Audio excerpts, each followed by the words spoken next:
চাউল তিয়াই থৈ কেনে যাতে গুড় বেকিং পাউডাৰ আৰু হেৰি দিছোঁ এই কালজিৰা অকণমান দি মানে সেইটো আচলতে আমাৰ কি পিঠা কয় এনেই গাৰো পিঠা বুলি কয় খাই বহুত টেষ্টি হয় সোৱাদ লাগে ভাবিলোঁ মই এহাত দুটাক আমাৰ বাবু মাইনাকক বনাই খুৱাওঁ আপোনালোকে বনাই কেনে এনেকৈ খাবচোন বহুত ভাল পাব খাই কেনে মই 1 ঘণ্টামান আগত এনেকৈ মাৰি কেনে ঢাকনি মাৰি থৈ দিছিলোঁ এতিয়া মই বনাব ওলাইছোঁ এটা মই দেখাই দিছোঁ কেনেকৈ বনাই এনেকৈ দীঘলকৈ লৈ এনেকৈ দিব দি পিছত ৰিফাইন তেলত ভাজিব এয়া মই ভাজি আছোঁ আপোনালোকে চাওকচোন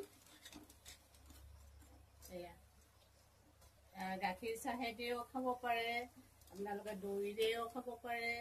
চচেৰেও খাব পাৰে খাই চাব কিমান যে ধুনীয়া সোৱাদ হয় এনেতো আমি লুচি ভাজি এইবিলাকে বেছিকৈ খাওঁ নহয়নে